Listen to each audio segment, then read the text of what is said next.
Subscribe करें मेरे NCERT hub channel को और यहाँ जाके बेल आइकन पे क्लिक करें ताकि आपको सारी की सारी नोटिफिकेशन मिल सकें और एक लाइक करके ज़रूर जाएं। और वीडियोस देखने के लिए आप यहाँ जाके देख सकते हो और प्लेलिस्ट में जाके आप सारी। हेलो स्टूडेंट्स, आपका स्वागत है मेरे यूट्यूब चैनल एनसीईआरटी हब पे। तो आज आपकी वर्कशीट नंबर हम 7 करने वाले यानी कि कार्यपत्रक 7 करेंगे। इसका आपका टॉपिक है संविधान क्या है। तो आज से बच्चों हम जो पॉलिटिकल साइंस है वो पढ़ने वाले यानी कि सामाजिक और राजनीतिक जीवन। बच्चों ये आपकी 16 तारीख की वर्कशीट है, क्लास 8वीं के लिए है। और यहाँ पे बच्चों नाम लिखोगे और यहाँ पे अपने क्लास टीचर का नाम लिखोगे। तो बच्चों आपको वर्कशीट कैसे सॉल्व करनी है, सबसे पहले आप लिखोगे कार्यपत्रक 7, उसके नीचे लिखोगे इस बुक का नाम। पहले आपको ये लिखना है, उसके बाद लिखना है बुक का नाम सामाजिक और राजनीतिक जीवन। उसके नीचे लिखोगे आप इसके जो चैप्टर का नाम है संविधान क्या है। तो बच्चों आपको इस तरीके से अगर वर्कशीट करते हो तो आपको रिवीजन के टाइम पे कोई प्रॉब्लम नहीं होगी। आपको ये पता रहेगा ये पॉलिटिकल साइंस से आई हुई वर्कशीट है और आपकी ज्योग्राफी से आई वर्कशीट है, तो इसलिए आपको इसमें ज़्यादा क्लियर होगा। तो सब बच्चे इसे ज़रूर करें इस तरीके से। तो बच्चों इसमें सबसे पहले आपकी जो दी हुई है संविधान की उद्देशिका दी गई है, तो आई थिंक ये ज़्यादा विजुअल नहीं है। हम इस चैप्टर को आगे कंप्लीट करते हैं। इसे आप अपनी जो अगर आपने बुक्स खरीदी है तो उसमें लिखी हुई है तो आप उसे रीड कर सकते हो। अब हम चलते हैं यहाँ से, आपका जो चैप्टर स्टार्ट है हम इसे फटाफट करते हैं। इसमें आपको दिया गया है, प्यारे बच्चों विद्यालय को सुचारू रूप से चलाने के लिए कुछ नियम कायदे कानून बनाए जाते हैं जिनका आप पालन करते हैं। इसी प्रकार की बच्चों ये देखो, ये है आपका संविधान, इसे आप देख सकते हो। फिर हम आगे इसको पढ़ते हैं। इसको कानूनी रूप और सुचारू ढंग से चलाने के लिए नियम और कानूनों की आवश्यकता होती है। तो जैसे बच्चों इसमें कहा गया, जैसे आपको अपना विद्यालय चलाने के लिए नियम और कानून की आवश्यकता होती है ना, कि आपको 7 बजे तक स्कूल में आना है। कब तक? 7 बजे तक स्कूल में आना है। फिर 12:30 आपकी छुट्टी होगी, मतलब कि एक टाइम डिसाइड कर दिया जिसमें इसके बाद आपको 10:10 पे आपका लंच होता है। और लंच के बाद सब बच्चे कहाँ जाते हैं? क्लास में जाते हैं। और एक आपकी फिजिकल एजुकेशन की जो टीचर होती हैं यानी कि पीटीआई मैडम, वो क्या करती हैं, सब बच्चों को प्रेयर के टाइम पे लाइन में लगवाती हैं। और जो बच्चा वैसे बाहर घूमता है तो उसे अंदर भेजती हैं। आपका मिड डे मील बांटने वाली एक मैडम होती हैं जो आपको मिड डे मील जो आपको मिलता है टाइम के अकॉर्डिंग, लंच से थोड़ी देर पहले मिलता है। तो बच्चों पूरे कायदे कानून बना दिए गए हैं कि ये टीचर ये काम करेंगी, ये टीचर ये काम करेंगी, पूरे रूल्स बना दिए गए हैं। तो ऐसे ही हमारे देश को चलाने के लिए भी रूल्स बनाए हैं। जैसे हमने विद्यालय को चलाने के रूल्स बनाए हैं, ऐसे ही हमारे देश को चलाने के रूल्स बनाए गए हैं। तो कैसे हैं? इसी प्रकार किसी देश का कानून सुचारू रूप से इसी प्रकार किसी भी देश को कानूनी रूप और सुचारू ढंग से चलाने के लिए नियम और कानूनों की आवश्यकता पड़ती है। एक दस्तावेज के रूप में जमा किए गए इन्हीं नियम कानूनों को क्या कहा जाता है? संविधान कहा जाता है। यानी कि एक दस्तावेज के रूप में जमा किए गए, उसमें सारे नियम और कानून सब लिखे हुए हैं, वही क्या है? आपका संविधान है। आगे देखते हैं। दूसरे शब्दों में संविधान मूल सिद्धांतों या स्थापित किए गए दृष्टांतों का एक समुच्चय है जिससे किसी राज्य या संगठन को चलाने में सहायता मिलती है। यह किसी देश का मौलिक कानून है जो सरकार के विभिन्न अंगों की रूपरेखा और मुख्य कार्य का निर्धारण करता है। साथ ही यह सरकार और देश के नागरिकों के बीच संबंध स्थापित करता है। तो काफ़ी सारे काम हैं इसमें जो आपके मूल सिद्धांत है वो स्थापित किए गए हैं।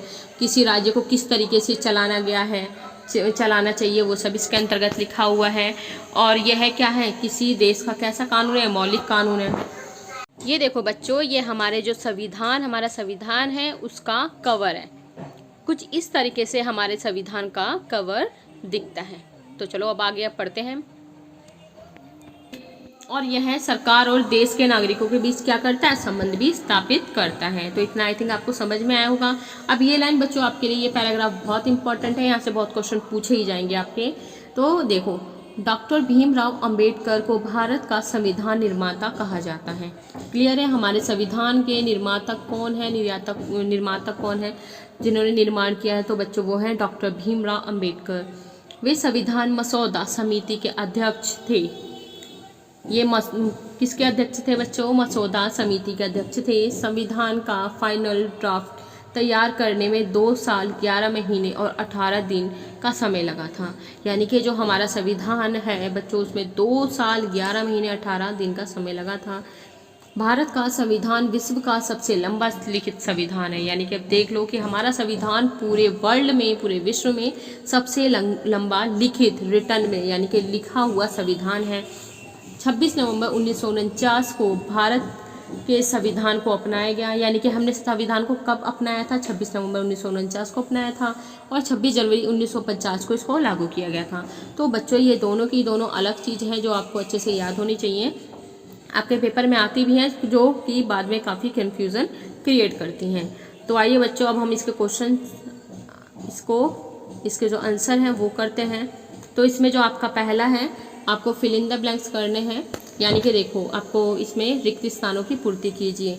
इसमें आपका फर्स्ट है, भारतीय संविधान डैश को लागू किया गया। तो कब लागू किया गया था? 26 जनवरी को लागू किया गया था। और भारतीय संविधान को कब अपनाया गया था? तो 26 नवंबर 1949 को अपनाया गया था। 26 जनवरी को जब हम आपका गणतंत्र दिवस मनाते हैं, इसीलिए मनाया जाता है क्योंकि हमारे जो संविधान को इसी दिन लागू किया गया था। और हमने अपनाया कब था? 26 नवंबर 1949 को। भारतीय संविधान के जनक किसे माना जाता है? डॉक्टर भीमराव अम्बेडकर को माना जाता है। और संविधान को बनने में कितना टाइम लगा था? तो आपका लगा था 2 साल 11 महीने और 18 दिन का समय लगा था। आपको क्लियर होना चाहिए। नेक्स्ट आपका है, संविधान किसे कहते हैं? तो बच्चों ये आपका यहाँ पे दिया हुआ है, आप इसे कर सकते हो। आपका क्वेश्चन नंबर जो फर्स्ट है लिखने के लिए कि देश, किसी भी देश को, आप यहाँ से इसे करोगे। फर्स्ट है, किसी भी देश को कानूनी रूप और सुचारू ढंग से चलाने के लिए नियम और कानूनों की आवश्यकता पड़ती है। एक दस्तावेज के रूप में जमा किए गए इन्हीं नियम कानूनों को संविधान कहा जाता है। तो यहाँ से लेके यहाँ तक आपका क्वेश्चन नंबर फर्स्ट है। इसे आप नोट कर लो जल्दी से, वीडियो पॉज करके आप इसे नोट कर सकते हो। पहले क्वेश्चन नोट कर लो, फिर यहाँ पे आके आंसर नोट कर लो। क्लियर है? अब हम चलते हैं आपके नेक्स्ट पे।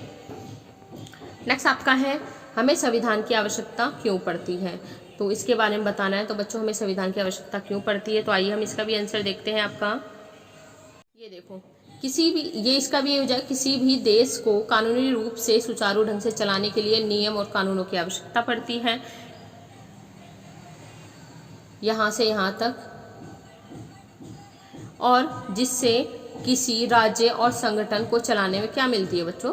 सहायता मिलती है। तो पहले ये लाइन लिख लो आप पूरी की पूरी यहाँ से यहाँ तक, उसके बाद ये लाइन आप लिख सकते हो। क्लियर है? आप इसे नोट कर सकते हो वीडियो पॉज करके। आपका क्वेश्चन नंबर 2 है ये। यहाँ पे अगर सही से नहीं दिख रहा है आपको, मैं यहाँ पे लिख देती हूँ आंसर नंबर 2। तो पहले एक लाइन ये लिख लो आप, और इसके बाद एक लाइन ये। तो आई थिंक आपको ये कितना क्लियर होगा। तो बच्चों, मिलते हैं हम नेक्स्ट वर्कशीट के साथ। आपको इसमें दिया हुआ है आपके लिए 2 गज तथा 6 फीट की शारीरिक दूरी का पालन करें। यानी कि आपको लोगों से दूरी बना के रखनी है। कितनी? 2 गज या 2 फीट की। क्लियर है? किसी के पास खड़े नहीं होना है, घर में रहें, मास्क लगा के रहें, और मेरे चैनल को सब्सक्राइब करके ज़रूर जाएं, और बच्चों इसे अपने दोस्तों के साथ शेयर करें और एक लाइक करके ज़रूर जाएं। क्लियर है? मिलते हैं नेक्स्ट वीडियो में नेक्स्ट वर्कशीट के साथ। Till then bye.